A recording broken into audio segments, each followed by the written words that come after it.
Hi, everyone, and welcome to the Voice of Pancreatic Cancer podcast.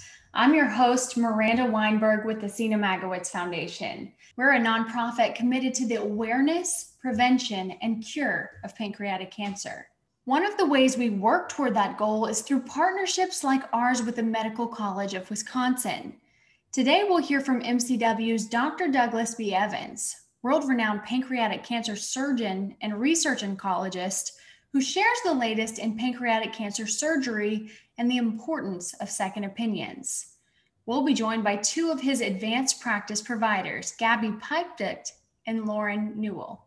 Before we begin, I'd like to take a moment to say thank you to our generous donors. Because of you, we're saving lives.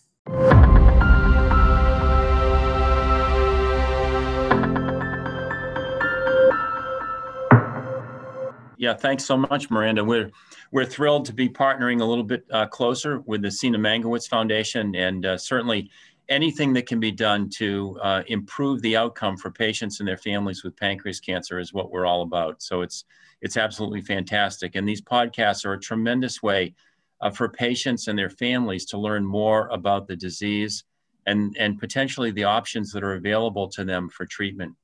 I'm chair of the Department of Surgery at the Medical College of Wisconsin, and we're very fortunate here to have an endowed program of pancreatic cancer research and treatment.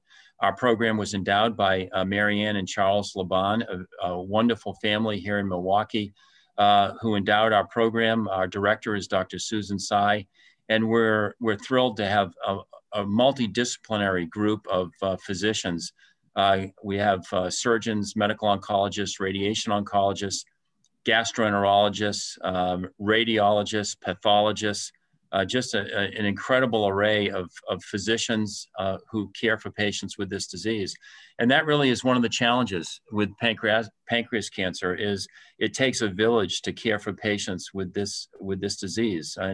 And I think that's the challenge that many institutions have. The glue that keeps all of the doctors together and results in the best possible patient experience involves our nurse practitioners and physicians assistants. I think they're simply invaluable as medicine has become increasingly complex, and communication, you would think, has become a little bit easier now with texting and Facebook and social media and everything else that we have, but actually getting a hold of your doctor is oftentimes fairly difficult. We have a little radio show that's on Saturday afternoons, and oftentimes we talk about pancreas cancer. We've certainly given a few shout outs to the Seena Magowitz Foundation. It's called The Word on Medicine on Saturday afternoons at 4 in the afternoon on iHeartMedia. And I just was working on a program for this weekend, and my closing comments are actually about communication and oftentimes how difficult it is to communicate effectively. But as you can tell, I can go on forever. I think it would be great for Gabby and Lauren to introduce themselves, and then we can go from there. Gabby, do you want to start? Sure. My name is Gabby. I'm a nurse practitioner here in the Department of Surgical Oncology, and I've worked in this role for just over 3 years. Here in the division, we do work with physicians closely. So I, for example, work with Dr. Evans, and Lauren works with Dr. Tsai. And so we work very intimately with our attendings to care for our patients that are currently undergoing treatment for pancreas cancer. Yeah. Hey, everybody. Thank you, Miranda, for having us today. I'm Lauren Newell, and I'm also a nurse practitioner in the Division of Surgical Oncology. Like Gabby said, I work closely with physicians. I personally work with Dr. Susan Tsai that Dr. Evans mentioned earlier. I've been in my current role as a nurse practitioner for about 1.5 years here with the Pancreatic Cancer Program. But I actually been with Freighter in the Medical College since 2014. And I originally was a nurse on the inpatient floor where Dr. Evans and Dr. Tsai will send their patients after undergoing many of the various surgeries that we do for pancreas cancer and other cancers as well. It was my first job out of nursing school. And I kind of fell in love with not only the patient population, but all of the team members that I worked with. And we have a great team here, and I'm so lucky to continue my career with everybody. Well, thank you all for being here. And we're really excited to have you on the podcast. Dr. I'd love to start with kind of what drew you into pancreatic cancer specifically. And then Gabby and Lauren, if you have any thoughts on this as well, if you would like to share. Well, I can start things off. When I was a medical student in Boston, and as a fourth-year medical student, worked with a very well-known surgeon for a couple months named John Brash, whose main interest was pancreas cancer. And that really stimulated me to think more about the disease. When I was a surgery resident at Dartmouth, I worked with Richard Carl, who also was an incredibly well-known, very talented surgeon, and pushed me in that direction. And along with Bob Critchlow, ended up sending me actually to Houston, where you are now, for my fellowship in surgical oncology at MD Anderson. And I was lucky enough to work with a huge number of really talented people there. Probably one of the most influential surgeons was Fred Ames, along with Charles Balch, and a number of really talented younger people who ended up being my partners. And I stayed on staff there for about 19 years before coming here to the Medical College of Wisconsin, and realized early on that pancreatic cancer was an unsolved health problem. In the United States right now, it's the fourth leading cause of adult cancer death. There actually is a clustering of pancreatic cancer in the state of Wisconsin. So in Wisconsin, it has now overcome breast and colorectal cancer, and is now the second leading cause of adult cancer death in the state of Wisconsin, behind just lung cancer. And for our listeners, 80% of lung cancer is tobacco related, about 20% isn't. And so the incidence of lung cancer is expected to go down as people are certainly smoking much less. Pancreas cancer, on the other hand, affects only nice people. The risk factor for getting pancreatic cancer is being a nice person. And there are not really any environmental or personal risk factors, other than in a small percentage of patients, there probably is an inherited predisposition.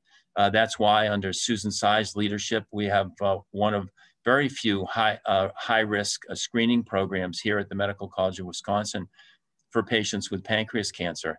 There probably is a relationship to tobacco use. There's the so-called Patrick Swayze phenotype of pancreatic cancer. People who start smoking really early in life probably have an increased risk. There probably is a relationship with diet and obesity. The so-called Luciano Pavarotti form of pancreatic cancer. Pavarotti, as many of the people watching the podcast appreciate, also died of pancreatic cancer. And there probably is a relationship with diet and obesity. But for at least 85 to 90% of patients, there is no real predisposing factor. And therefore, for people like me who spend basically 24/7, 365 thinking about this disease, it's a tremendous challenge. And as I mentioned, because only really nice people get pancreas cancer, the patients that Gabby and Lauren and I work with every week are just the most wonderful people in the world. They're really inspirational. So it's virtually impossible not to extend every extra effort to do everything we can for these patients. And in partnering with the Seena Magowitz Foundation right now, I think you've heard from Dr. Susan Tsai and Dr. Jen Genier on a really neat clinical trial that we're doing in partnership with the Seena Magowitz Foundation. And I think we're all about taking innovative thoughts and ideas from the laboratory bench and bringing them into the patient bedside, hopefully in the form of a clinical trial, to try to make a difference for patients and their families. And, you know, I think the last decade or so in the treatment of pancreatic cancer has really witnessed a tremendous improvement. I mean, just for example, I think Susan responded to Roger Magowitz with an answer to a question, was how many 5-year survivors do you have now? And in our database, we had 100 patients who had lived 5 years after a pancreatic cancer diagnosis. and our database only goes back 11 or 12 years, maybe even 10, but a relatively short period of time. And this shows you the incredible strides we have made in the last decade. This certainly would not have been possible when I first went on faculty in Houston in 1990. Was really only a dream at that time. Those numbers, I mean, they really are just incredible. I mean, Roger and the rest of our team, we were blown away whenever we received those stats. Gabby, Lauren, absolutely. Is there anything that drew you specifically to pancreatic cancer? I started, on the inpatient floor as a nurse, and just to echo what Dr. Evans said, that this disease only happens to the most wonderful people. And I think one of the main reasons I enjoy working here is obviously the team that we work with, but the patients are just so thankful, and the job just is so fulfilling personally as well. Yeah, and prior to completing my master's degree, I was actually a nurse in the operating room and actually worked with Dr. Evans. So the opportunity presented itself to work with him as an APP. Had it not been for a family member who had pancreas cancer, I probably wouldn't have really known anything about it or how to even treat pancreas cancer. Prior to working with Dr. Evans, unfortunately, my uncle was diagnosed with pancreas cancer. And for those of you that can see all the consonants in my last name, you can tell that my background is Polish, and he actually lived in Poland. And so the treatment options, knowing what I know now, the treatment options were very limited at the time. Unfortunately, he ended up succumbing to the disease.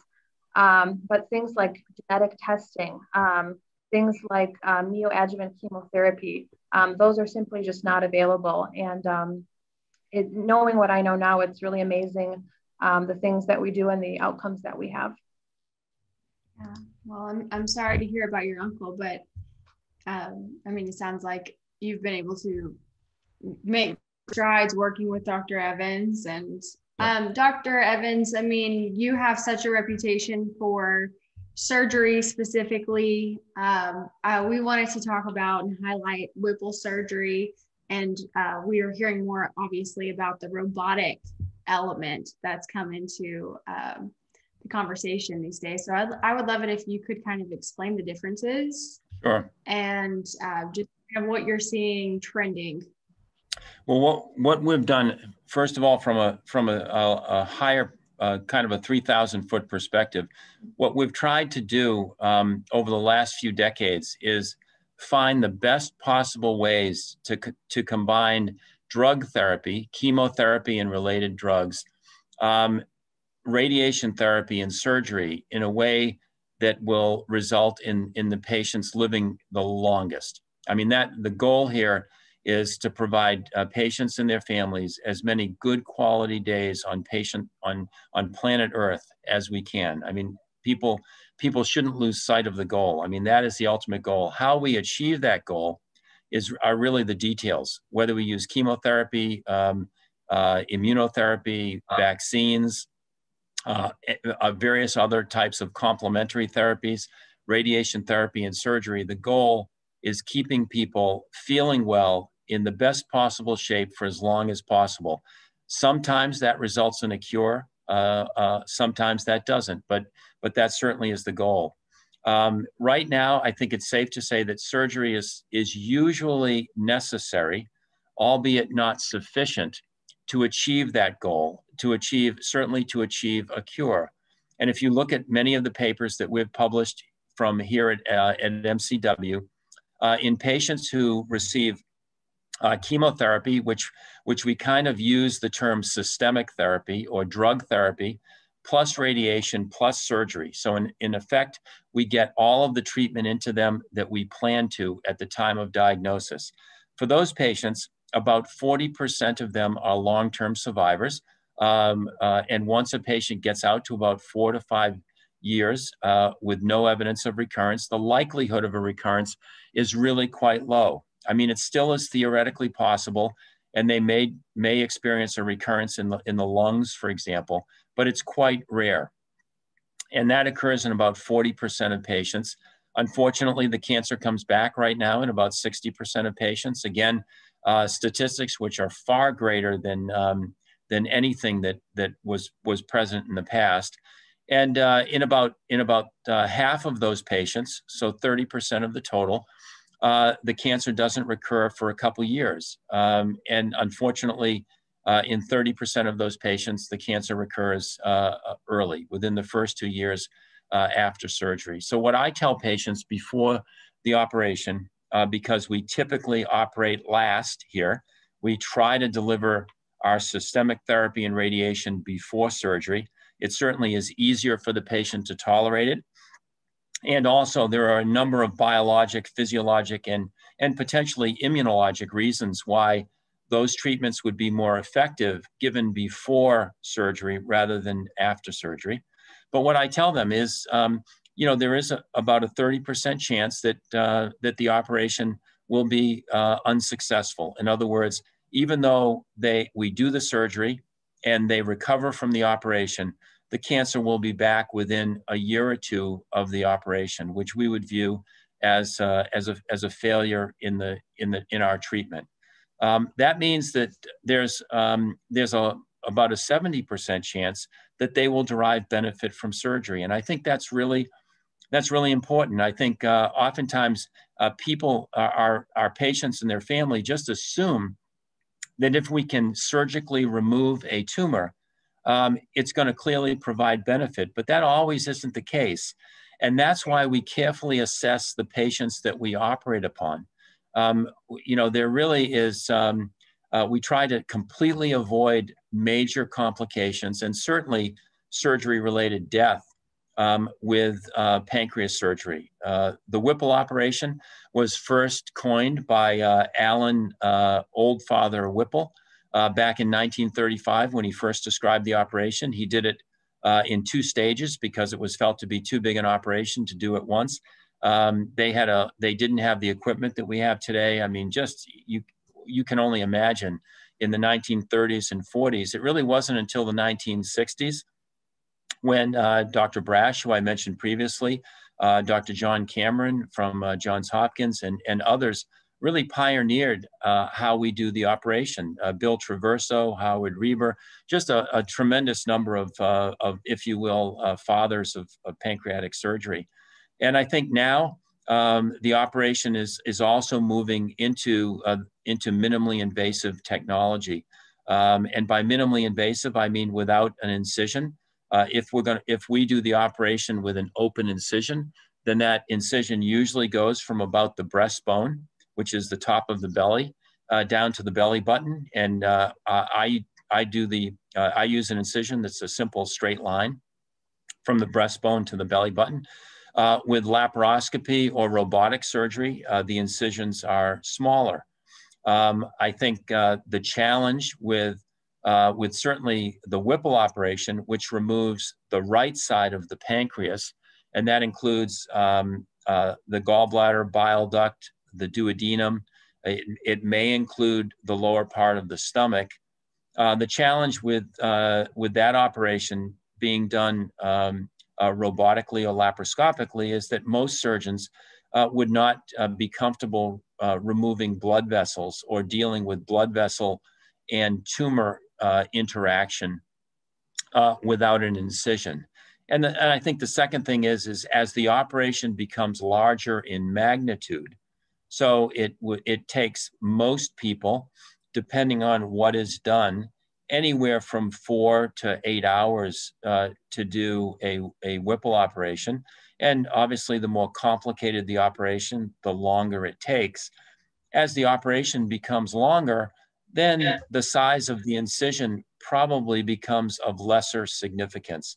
So I think right now it's safe to say that in surgery, there certainly are some very talented surgeons who perform a standard or routine Whipple operation laparoscopically and robotically.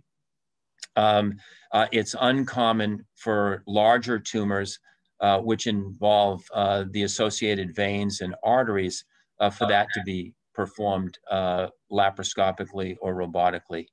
If the left side of the pancreas is going to be removed, and the operation typically would be called a distal pancreatectomy, then that is more commonly or routinely performed laparoscopically or robotically.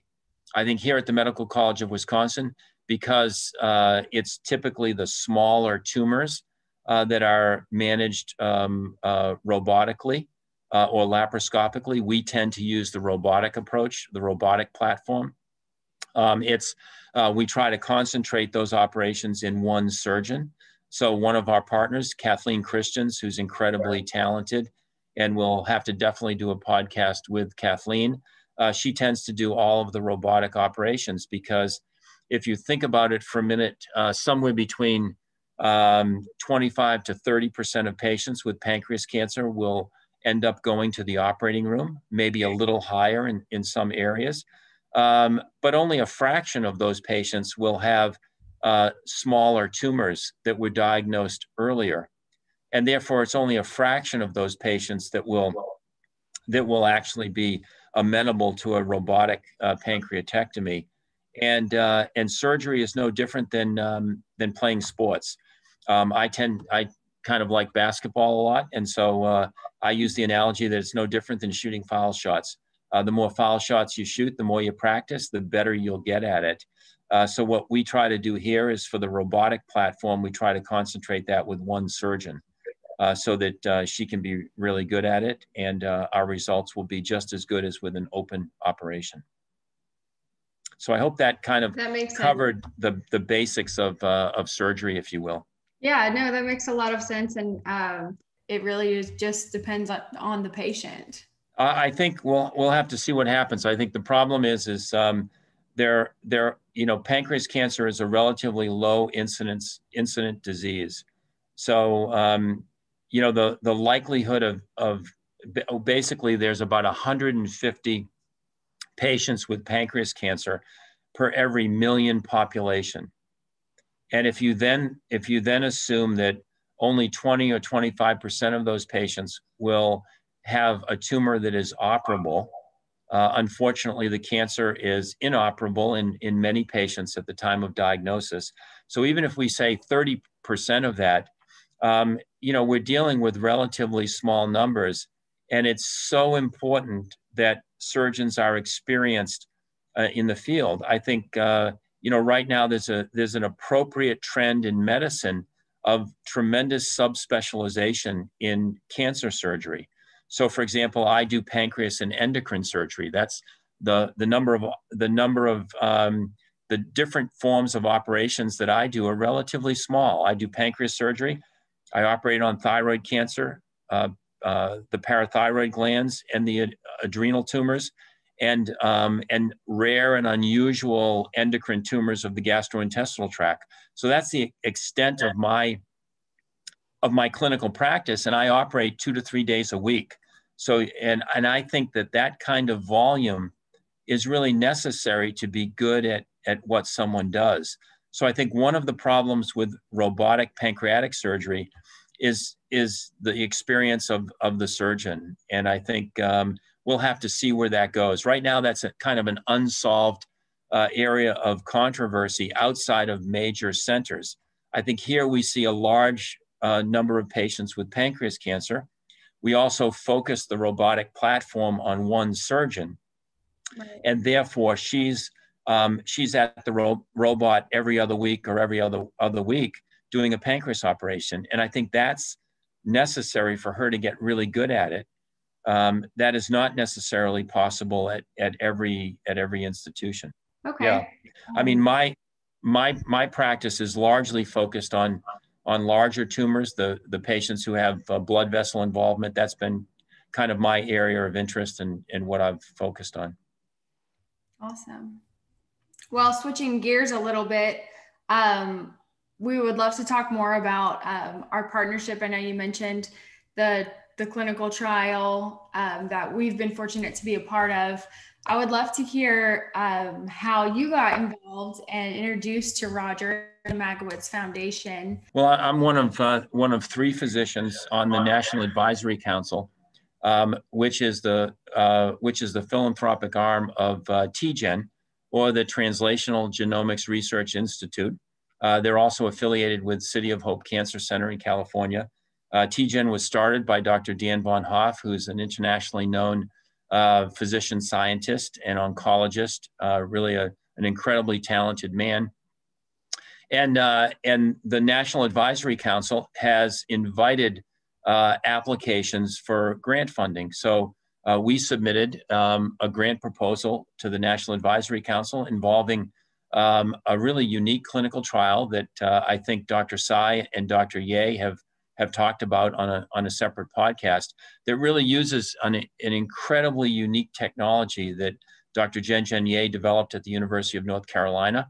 And like many great efforts, this is a collaboration between UNC, Medical College of Wisconsin, and Honor Health and TGen in Phoenix, Arizona.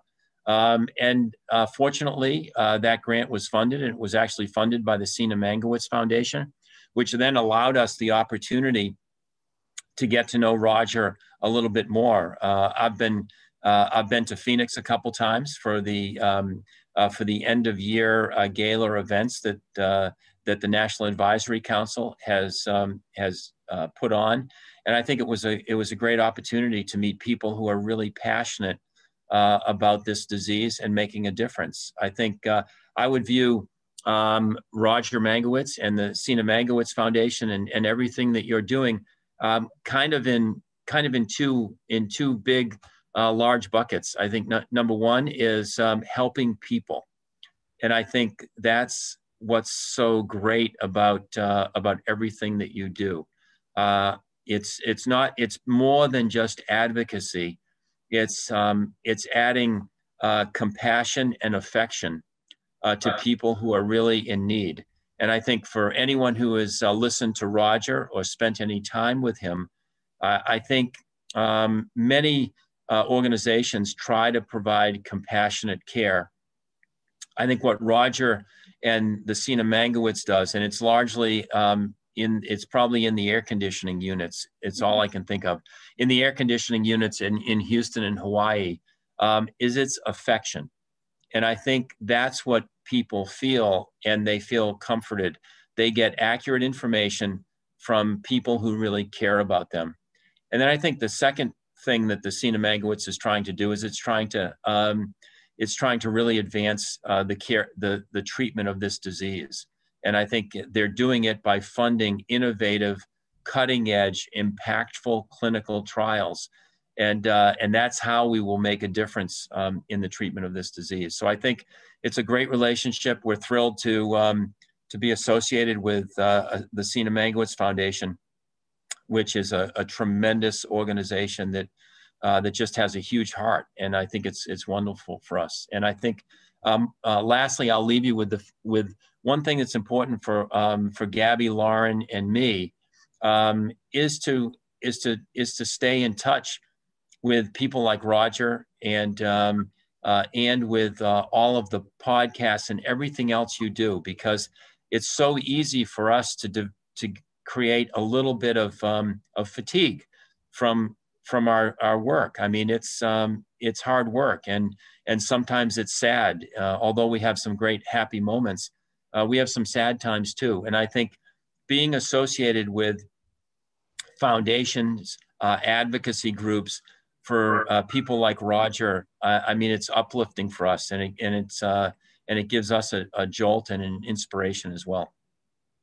Well, that's so wonderful to hear, and it's an honor for us to be in partnership with you guys. I know the first thing that you mentioned is bringing that accurate information to patients and their families. That's something that we've already taken steps with you guys to provide to patients. Let's talk about second opinions. I know you guys have a program already. Why is it so important to get a second opinion? And maybe this is something that Gabby or Lauren want to touch on as well. Yeah, that's great. If you want to start, and then I can maybe give a little bit of the history of the program afterwards. Sure. Sure. Well, we do have a second opinion program here that is quite active. So what that would entail is if a patient would like one of our physicians to review their medical records and perhaps provide an additional opinion or thought on their treatment, they would contact our new patient coordinator. So we have someone that contacts all new patients. They obtain some basic information, where their treatment has been so far, what imaging studies they've had done. And then that new patient coordinator works on getting all those records and all those images here. So the patient does not have to do that. It can be a little bit of a runaround to get all the images sent. So we work on all of that. And then once the imaging is here, Lauren and myself would review those records and make sure that we have all the information that we need. And then either Dr. Evans or Dr. Sai would then review the patient's record almost as if they were here for a consultation. And then we would subsequently reach out to them to give our thoughts on their treatment to date. And I think it's important also for all of our viewers to understand that second opinions come in a variety of different forms. You know, there are a lot of second opinions which go behind the scenes. In other words, especially now in this post-pandemic era of enhanced video conferencing and everything, doctors oftentimes will get second opinions for their patients, even without the patients going anywhere or traveling anywhere. So just this morning, I was emailing Dan LaHeyru, who's a very well-known medical oncologist at Johns Hopkins, about a patient that Ben George and I take care of here at MCW, who wanted to get his opinion on access to a clinical trial. Erkut Berzhansky at Honor Health and TGen, we're in communication with Erkut almost every other week. And we exchange information on patients who may or may not be eligible for clinical trials at our institutions. So there's a lot of second opinion review which goes on in the background on behalf of patients virtually every day. And I think that's important for everyone to understand, that a lot of this happens all the time. I think one of the big benefits of our second opinion program is I think a lot of people want to know whether their tumor is operable. So this is a program that we started when I was in Houston many years ago. And when I came to MCW 12 years ago, we just continued it. And this works, as Gabby and Lauren had mentioned, this works relatively seamlessly. Of course, it's seamless because I don't do any of the work. Lauren and Gabby do all of the work, so excuse me there. But for example, I see patients on Tuesday, and at the end of my Tuesday clinic, we'll then go over 2 or 3 patients. Gabby or Lauren have obviously done, and Natalie now do a tremendous amount of work so that they present the patient to me. So they've already researched the patient and describe what their treatment has been. And then we review the CT scans. Oftentimes, the CT scans involve a question of whether the tumor is operable. If I feel comfortable interpreting the scan myself, then I simply would communicate back to the referring doctor and or the patient, and we make a phone call, write them a letter. We communicate usually in a number of ways. And then if I have a question over the images, then I'll typically call one of our radiologists. Right now, we provide this free of charge for the pancreatic cancer community. Obviously, this would be a much larger undertaking in other disease sites because pancreas cancer is a relatively low incident disease. This is something that we can manage. We would be thrilled to expand this second opinion program. Right now, we probably do 2 or 3 second opinions a week. We would be thrilled to make that 6 or 7. It certainly is completely doable. And I think it's very helpful. I think people derive a level of comfort when they know that their case has been looked at by more than just 1 or 2 physicians. I think the other area where people need to be aware is the multidisciplinary conference. So this is something that I started at MD Anderson now many years ago, is a pancreas specific conference. And when I came here, we continued it. I think right now we have one of the most robust pancreatic cancer weekly multidisciplinary conferences probably in the world. We get together every Friday at 6:30 in the morning, and we spend 6:30 to 7 going over some of our challenges with clinical trials. So patients who are struggling or having some problem on one of our clinical trials. And Haley, our nurse coordinator for our clinical trial effort, does just an amazing job of putting that together. And then at 7 o'clock, we go over our patient issues. So we try to limit it to about 10 patients between 7 and 8. But we re-review their films, re-review their pathology, and we gain consensus over how they should be treated. And on any Friday, even during the pandemic, because everyone could dial in through Zoom or WebEx, we have probably at least 15 physicians, and then probably between nurse practitioners, PAs, research nurses, and other interested parties, probably at least another 20 people. So really, you can see that every patient who is presented at our weekly multidisciplinary conference gets the benefit of all of these minds, not only a re-review of their imaging by radiologists, typically different than the radiologists who may have read their initial scan, and oftentimes re-review of their pathology. So such an important aspect of how we take care of cancer patients. Obviously, I think an institution has to have a large enough volume of pancreatic cancer patients to make this weekly conference possible, and to devote the resources necessary for the infrastructure, et cetera. But I'm sorry to be so long-winded, but I wanted everyone who views this podcast to know that there's multiple avenues for a second opinion, both the multidisciplinary conference at their home institution, as well as the networking that their oncologist or their surgeon will do on their behalf nationally. And then lastly, the ability of the patient to actually get on a plane or get in their car and go to another institution for a second opinion. I think all of those are very valuable. And if the patient, if they don't feel like their doctor is advocating for them, what would you say to encourage them to seek out that second opinion on their own?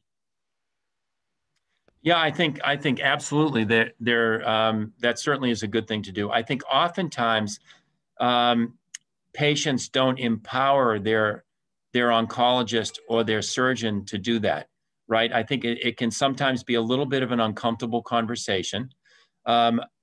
Ironically, the more educated patient, the patient who has looked into this more, actually oftentimes feels more comfortable. So, some of our patients who know a lot about what we're doing, they know that we have physicians at Johns Hopkins, at TGen in Arizona, at Sloan Kettering, at MD Anderson, that we communicate with very frequently, and they'll even just say, "Hey, have you talked to Dr. Borzanski about this? Have you talked to Dr. Wolf about this? I would really be grateful if you could reach out to Dr. Laheru." And so, we do that seamlessly. I think for us, we're humbled by this disease so often that we know that there's little chance that individually we know everything. And certainly collectively will oftentimes, probably always, come up with a better treatment recommendation when we do that collectively. Yeah, and like you mentioned, it can be an uncomfortable, or it's already a scary situation for the patient. So I'm sure it's encouraging to hear that from your perspective, Dr. Evans, that doctors encourage it and want to seek out. Absolutely. I said that I would get you guys out in 30 minutes, so we've kind of gone over my allotted time. Is there anything that I missed? Anything that you guys want to add? I mean, the only thing I would add is that, we're really lucky to have nurse practitioners and PAs like Lauren and Gabby. I mean, I can't tell you how important that is, and it really is the glue. It's the magic. The old saying, teamwork makes the dream work. And I think at our institution, the nurse practitioners and the PAs are the teamwork that makes the dream work. Well, thank you all so much for being here and for giving of your time. I know it's very valuable, so we appreciate it and hope to have you back on the podcast. We'll do it. Miranda, thanks so much. Say hi to Roger. Yes, I will. All right. Thank you, guys.